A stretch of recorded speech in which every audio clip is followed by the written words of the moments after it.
first night, they don't matter. I search for one much better. She emotional like she been battered, but this shit just don't add up. I'm subtracting my feelings when the pills pop. I'm milling, cut my phone. Yo, what's up, fight fans? It's your man 3K the Boss, aka the Boxing Game Shang Tsung, aka Mr. Two Hands Up. Fah Fah. You know what it is, man. Coming to y'all today to talk to y'all about a little boxing news. A couple things I ran across this morning as I was, reading journalists, domestic journalism sites and those abroad, speaking on the UK and other foreign platforms alike. So let's get into it. Mr. Two Hands Up. You already know the motto. You know what it is, man. Oh yeah, and before I get started, I would just like to say, man, it was a great weekend of fights. I know y'all guys had to love them because, you know what I'm saying, Mr. Two Hands Up definitely loved them, man. I hope y'all got the same enjoyment, excitement, and, you know what I'm saying, adrenaline, you know what I'm saying, rushing and coursing through your veins as well as I did because, man, just the atmosphere to take in was all great, man. So let's just go down the rundown. I'm gonna run down through these real quick and get them out the way.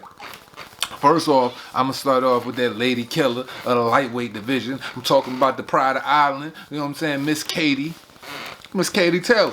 You know, she went against Rose Volontes, you know what I'm saying? This was the WBO unification match, you know what I'm saying? As she already has 2 straps, going for the 3rd. As she's on a quest to be undisputed. So let's go ahead and elaborate on that. You know what I'm saying? The way Mr. Two Hands Up like to do it. You know the motto. You know what it is. Okay, Katie Taylor, she came out, man, and she straight shocked me. She shocked me in every sense of the word, bro. The fight was just, you know what I'm saying, it was magnetic, it was electrifying, you know what I'm saying, it was next level. It was your Thriller in Manila, it was your Rumble in the Jungle, it was everything that a great fight should be, man. And for a female, man, she surprised me. I thought that she was going to stay on the outside, pepper the jab, shoot the jab out, stick and move, show her combos, and, you know, just stay on the outside and just try to stay away from Volontes' power. But she shocked me. She got on the inside and she, you know what I'm saying, because Volontes like to do a bunch of 1-2s or and a bunch of load ups on the power. Man, Katie Taylor did not shy away from the power, not one bit. She met her in the center of the ring. She stayed in the center of the ring, capitalized off working the jab, getting inside low, boom, boom, boom, boom, boom, boom, boom. 5-punch barrages, so on and so forth. And she stayed there and she made her home inside of the pocket. And she said, you know what I'm saying, she was quite disrespectful, you know what I'm saying, in her aura, in the way she handled it, in the sense where I say it, she didn't have no respect for Miss Rose Power at all. She just went down there, got in the pocket, did her thing, got her up out of there. Boom. 5th round, I felt as though her corner should have threw in the towel, stopped the fight, protected their fighter, but they wanted to let their fighter go out on her shield. She felt as though she could keep going as the, you know what I'm saying, amazing champion she was as of, you know what I'm saying, this weekend. But yeah, man, Katie Taylor got the TKO. I believe it was the 7th round. She came up, boom, got bumped in the nose. Her nose is already broke up because she was getting beat, battered, and bruised to dog shit, like straight like that. She was just getting beat up all the way across the board. Magnetic fight. Katie just went above and beyond my expectations with her style and the way she handled it and how she just nullified Rose Volontes' power. So Katie Taylor, pride of Ireland, grabbed the win. Now she's a 3-time belt holder, seeking that 4th, that WBC belt that's been held, you know what I'm saying, for an extensive amount of time by, you know what I'm saying, the lovely Delphine Persons, or Persons, you know what I'm saying, in my American accents. That's just the way I'm going to kick it. You know how Mr. Two Hands Up do, but we know who I'm talking about here. Miss Persons is a 43 win chick with lady fighter, I should say, with, you know what I'm saying, only 1 loss by knockout, and yeah, she's retaining that WBC strap that she's trying to go after now, dude. I hope that they go into this fight immediately. It would be great to see how Katie would box her. I don't know if Delphine is ready. She's a seasoned fighter, you know what I'm saying? She has a little bit of knockout power. She has over 20 knockouts in her career. Let's just see how that, you know what I mean, fight plans out, and hopefully we can get straight in that undisputed match, and then, you know, she will collect all of the straps. But hey, this is the boxing game, man. We already know this is a Rubik's Cube, as I state so eloquently, that we are constantly trying to solve. So let's continue to see if we can solve this shit. All colors on all sides. Anyway, man, back to the business, man. Tevin Farmer, man, very impressive against John O'Carroll. We know he just likes to shoot out of barrage punches, man. He reminds me of the white Sean Porter with the way, you know what I'm saying, he throws those barrages out there. And basically, you know what I'm saying, in American terms, you know what I'm saying, he's a go for broke type of fighter, man. Always gonna give you a exciting matchup, man. And Tevin Farmer, he might not be very high with his punch output. He's more of a Pernell Whitaker, man, and very sound in his defense. But when it comes to the offense, man, he picks a shot parts, but that made for a great pedigree during that match with John O'Carroll, because during the later rounds, Tevin started off slow, but Tevin Farmer is very comfortable sitting in the pocket with these fighters because he, you know what I'm saying, he knows his defense is that good. And when you have great defense and being a Philly fighter with the Philly shell and the ability to roll off your punches, eyes wide, see him, he shot that hook back. Every time he shot one, he would shoot that uppercut back, boom! With so much conviction. All of his fights, his check hooks, everything, they were on point. He laid in the pocket, he made his home there, and that's where he found his victory, and that's where he put in the most punishment. Tevin Farmer doesn't have knockout capabilities, but he has amazing defense, and he has great accuracy, and he punches with conviction. And when you are not a knockout artist, we already know the barrages, the combos, the, you know what I'm saying, the precise shots and a boom, a good check hook on the chin might get you out of there. But the match went 12 rounds by unanimous decision. I'm going to speed through this a little bit. The Gabriel Rosado Shalecki fight was nothing short of amazing. These guys scored knockdowns on both sides. That went to decision, and we had Shalecki pulling out the win. UD, that was another amazing match. Speaking on Mikey Garcia and Errol Spence. Mikey Garcia versus Errol Spence. I didn't want to speak on this very much, and through the timeline, since, you know what I'm saying, I started the Two Hands Up show, you know what I'm saying, I have not expanded on, you know, the Mikey Garcia Errol Spence Jr. fight, but simply, this is why. Because it doesn't take a rocket scientist to see what is going to happen. And if you look at the Guillermo Rigondeaux match, him being 37 years old, regardless, he's an amazing fighter, coming up 2 weight classes to fight Loma at 135, I believe. And how did that go for him? He beat him to the point he couldn't come out the corner. And the one beauty about Loma that I can't say about Errol Spence, Errol considered himself like #1 pound for pound after beating Mikey. You know, everybody's talking about this moral high road with Mikey Garcia, but there is no moral high road in boxing, man. You lost, man. Nobody likes to lose. And they speaking on that he just completely nullified Mikey. Yes and no. The fact that he's a fighter that went up 2 weight classes to fight Mikey Garcia, knowing he's the hardest hitter in his division and an extensive body puncher, and he goes after the body in the most malicious of manners, trying to do as much damage as he possibly can. Errol's punch output was record-breaking for a fight of his caliber. But the thing is, one thing I can say about all of the other guys that went up in weight and fought the 2 classes and fought other guys like Saul Alvarez, you know what I'm saying, and a couple other fighters that I can mention, they knocked their guys out. Errol, you couldn't do that. You went 12 rounds with a guy that basically showed you by his body, you know what I'm saying, and you said you was going to punish him and knock him out and get him up out of there, but you didn't do that. And I take nothing away from you as a fighter that you didn't, but it kind of makes me like, boogeyman of the division. I don't see it. You couldn't knock Mikey Garcia out, and I don't care how great his IQ was, he was in survival mode. He kept his hands right here, and he didn't move, and he didn't release and use those shots, and the 1-2 and the hook around the gloves, you know what I'm saying, the Robert Easter style couldn't translate because Errol was just too damn big. And when Errol just shot his jab and stayed on the outside, not using much head movement because that's not how Errol fight, very heavily on the front foot, but he can lay on the back foot as well and shoot his defense without movement of the head, which I feel as though that's why he doesn't want to fight Terrence Crawford and why he's been ducking Terrence Crawford. And y'all can take that however you want it. It's been a pure duck. Because my thing is this. After you beat Mikey Garcia and you are riding on this high, because Mikey Garcia still to this day, that Errol Spence shit, you can say it counts or it don't count. He is still, you know what I'm saying, top 5 pound for pound guys in the world. You know what I mean? You got to understand, when you getting hit in the body by a guy that's 2 weights above you, and he is a very, you know what I'm saying, convincing puncher, and you know, the body being, you know what I'm saying, where he makes his bones and where he sleeps people, because a lot of people take away from the body. That's another thing. Michael Conlan, good win. He's another guy that I seen is getting more proficient with working the body, man. Oh yeah, by the way, he got him out of there in 2 rounds. First round, flush uppercut to the body and the solar plexus, knocked him down. Kid barely got up. Second round, put him down again, tried to get back up, had to call the TKO. He took too much punishment. I believe for like Dern or somebody. But either way, yeah, man.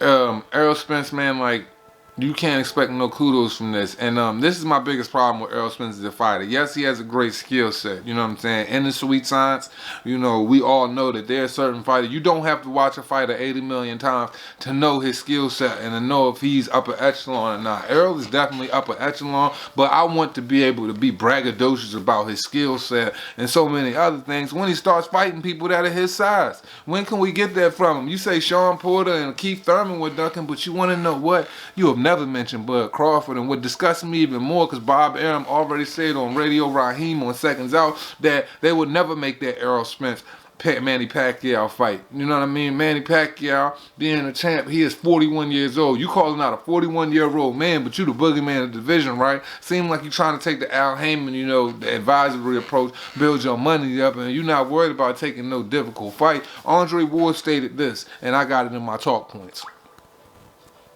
Bear with me one moment. Doom doom doom doom doom doom doom doom doom doom doom doom. Yeah, man. Errol Spence did not call out Bud Crawford, but you called out a 41-year-old man. And Andre Ward said, they in the fourth quarter. Man, ain't no need to build up. It's 4 belt holders in that division. You have Crawford, you have Thurman, you have Spence. And you have we got Crawford, we got Spence, we got Thurman, and we got Porter. Porter should be getting up out of there real quick. One of y'all should have been took one of them straps. Bud Crawford's going to come across the board. He's going to snatch all of the straps. But I really believe that you ducking that fight, and it just shows about your character that you didn't mention Bud Crawford's name, because you know Bud Crawford is that deal. You don't got great head movement, and you don't exercise great footwork around the ring. You're not real light on his feet, and you got to worry about, you know what I'm saying, lightning hand speed when you're dealing with Bud. So I think the only time that Bud Crawford name comes out of your mouth when journalists press the issue and they bring up Bud, but you don't mention it. All you talk about is what Al has on the list for you. But I remember Bob Arum and Terrence Crawford pulling up on you. Cameras was out, and y'all had a build up right there that made the fans want it. This is the only thing the fans are interested in when it comes to Errol Spence or it comes to Bud Crawford, because they feel like that is the blockbuster, most challenging match, man. And you've got to make these matches happen. Like, what are we waiting for, man? The Deontay Wilder $100 million deal, I heard he is up to, you know what I'm saying, reject that. If he does reject that offer, I will bomb with him tomorrow, but that is what seems to be said. He keeps spitting out the same regurgitated, you know, info over and over again as he speaks on himself in the most, you know what I'm saying, most ridiculous and uneducated of ways, you know what I mean? But we're not going to touch on that until we get all of the information on what is supposed to take place at this press conference tomorrow when he officially announces if he's fighting Brazil, who's he's fighting, what day he's supposed to be fighting on. I believe it's still supposed to be A18, or we're gonna have more and more episodes of Bruce Vane's duck season coming in. Shout out to Bruce, man, you do your thing.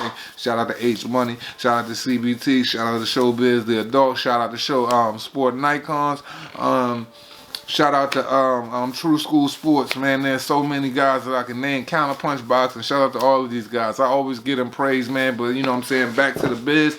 Yeah, man, Errol Spence, man, I'm disappointed in the fact that you would call out Manny, you know, in the ring. And of course, Manny, the heart he has, he ain't gonna turn it down and say he don't want to fight right there, but he's looking in other directions. You know what I mean? And if Manny gives you the fight, people are making this excuse like they want to pass the baton off to you. I see it a little bit more complex than that or whatever. I don't know if Errol's the guy you can pass it off to. I think Bud, he deserves the baton, but until he fights, until Errol calls out Bud and he steps in that ring, we don't got nothing to talk about. I'm not going to keep expanding on Deontay Wilder BS because there's so many other news outlets expanding on that, so we'll talk about it later. But I will bring up a couple talking points from guys from Mr. Anthony Joshua's camp, like the guys that he manages, because if you don't know, yes, Anthony Joshua manages fighters and prospects as well. He has 2 fighters up underneath his AJB Boxing, or AJBXNG, if you guys really want to know, under his banner, and that will be Lawrence Oakley, the very enigmatic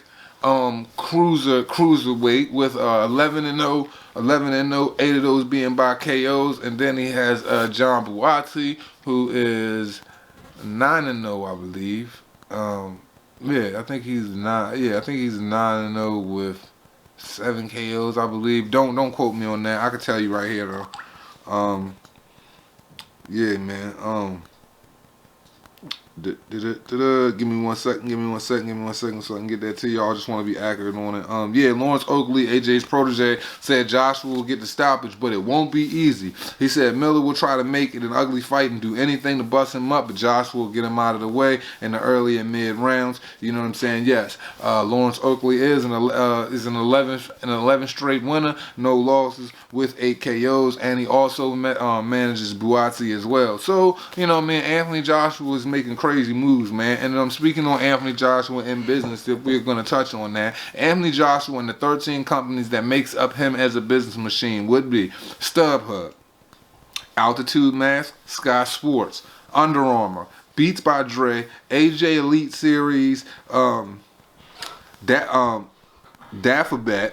Audemars Piguet. That's just, you know what I'm saying, the upper echelon when it comes to royalty and class, and you know what I'm saying, just the more eloquent, you know what I'm saying, watches you would like to put on your wrist if you like to get fly. Hey, I'm a fan of Audemars, you know what I mean, my money ain't there, but you know what I'm saying, one day, you know what I mean, you know what it is.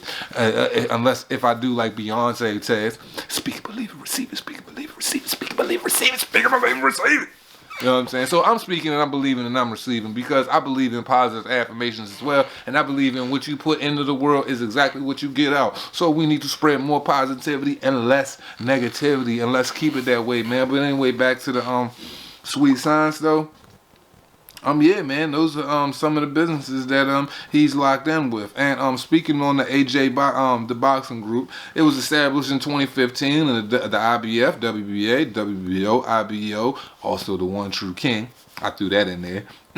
World Heavyweight Champion Anthony Joshua, AJ Boxing Group is formed by 4 companies that work across commercial, merchandise, management, and promotional sectors. Commercial manages Anthony's commercial interests outside of the boxing ring and helps build the Anthony Joshua brand. Anthony Joshua has 12 global partnerships in a wide range of categories, which I, you know, elaborated on that whole spectrum. So yeah, man.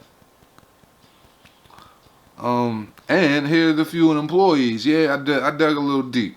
LinkedIn, Rob Madden is his physiologist and his performance support guy. Freddie Cunningham, which is the managing director. Henry Baldwin, which is the partnerships manager. Anthony Joshua, MBE, you know what I'm saying, which he the big dog over there. And we have Will Harvey, who's his athlete manager. So that's just expands a little bit on all of the multiple companies Joshua's in. William Hill and IFL, they all fall underneath the Matchroom banner as they came together for a partnership. And Anthony Joshua is Sky's global ambassador for their brand. So he is touching various countries, various states, various different people of all walks of life. And, you know, he's just promoting just, you know, he's putting himself out there just to show how great he is, and just being an ambassador for sports and ambassador for the companies that he's locked in alike. So, you know, he has his hands in a lot of different things. Guys, be on the lookout, man. Anthony Joshua's making big waves, man. He's doing big things, man, in the sport, man. He's got 2 top prospects coming up, man, at light heavyweight and Buatsi, and, you know what I mean, cruiserweight, and, you know what I'm saying, Oakley. So, you know what I mean, those guys are doing their thing, man. And hey, what can I say, man, other than, you know, the guys making moves and, you know what I mean, keeping his feet solid, 10 toes down, and just staying firm in what he believes in, man. He's just keeping the ball rolling. And as far as, you know, the little Kubrat Pulev saying that, you know, Anthony Joshua ain't Iron Man and he would just basically give him that work, well, you pulled out of the match, buddy. Oh, so now you talking shit when it's got an opponent. But Kubrat Pulev, you've got over 20 plus fights, man, and you only got 6 knockouts. Which you tall and you're big for nothing with soft hands, and they call you the Cobra. Well, I mean, where's the killer strikes at? I don't see him. Mr. Two Hands Up. You already know the motto. You know what it is. So, speaking on that, man, that'll be that. I just thought I'd give you all a little insight on AJ, on the different side of things as far as what he's doing as far as business. And yeah, man, William Hill, IFL TV, all of those in conjunction with Sky Sports, man. So, you know, IFL is making it to where that we can get a lot of boxing content out of other promotions alike. So they are focusing very hard on USA with the zone deal and everything else. And what can I say about a man who turns over 100 million? As Mr. Andre Ward so eloquently stated, And I think y'all need to listen to this because I said this shit several times, man. When I was speaking on, you know what I'm saying, Deontay Wilder and all the ducking shit he was doing, nobody want to believe it, but we all know Deontay Wilder's fans are so delusional. But that's just because, man, everybody love the sport, man. They want it to happen. I understand people going to ride for their guy blindly and confused, but, you know, hey, they want to ride for him and doing anything they can to save face. I mean, so be it, man. But that's not what it is, man. That's not what it is. Andre Ward said via IFL TV, speaking on Wilder in the DAZN supposed fallout and him not accepting it. He said on the surface, it seems like you like to step over $100 bills to pick up ones. He said, we already know you like to take high-risk fights with low reward, so that just says a lot about you. You know what I'm saying? You take high risk for pennies, man. But he's only done that twice out of 40 fights, man. So, hey, if that's what Mr. Wilder want to do, that's what he's going to do. I'm not necessarily going to bomb on that topic right now. I'm going to keep it moving, man. Like I said, man, Conlan, Taylor, Farmer, Shalecki, I'm leaving somebody out. Farmer, Shalecki, well, either way, you know what I'm saying? All of the people that pulled out their great wins, man, over the weekend, man. Thank you. Y'all gave me a lot of great boxing. Y'all gave us a lot of great boxing, man. Man, this is a 2 hands up show. I know I've been off for a few days, man, but you know what it is. Hey, as always, more fights, more insight, more popping shit, more realness, man. And as always, man, we're going to honor the game, man. This Mr. 2 hands up. Fah Fah. You know what it is, man. Bridging the gap from the USA to the UK to all my friends over in Africa, Asia, Russia, and every other continent and every other, you know what I'm saying, smaller space in the world, man. What's up with you, man? Mr. You know what I'm saying, Mr. 3K the boss always gonna bring it to you straight. And as always, man, this is the Mr. 2 Hands Up show. And as we always say before we close this out, man, it costs you nothing to pay a nigga no mind. Shouts out to the one true king, the IBF, IBO, WBO, WBA belt holder, Mr. Anthony Joshua. And shout out to the IBF, WBO, WBO, WBA belt holder, Mr. Katie Taylor, going for the 4th. Are we going to get that Delphine Persons fight? Hey, man, let's wait and see, man. We got a lot of great fights coming up, man. A lot to talk about, man. We're going to expand on that in the future. As always, man, I'm going to stand firm in what I believe in. I'm going to pop my shit, man. It's Mr. 2 Hands Up. You know what it is. You know what the motto is. As always, as we say at the end of this joint, it costs you nothing to pay a nigga no mind. Respect, though. Fah Fah.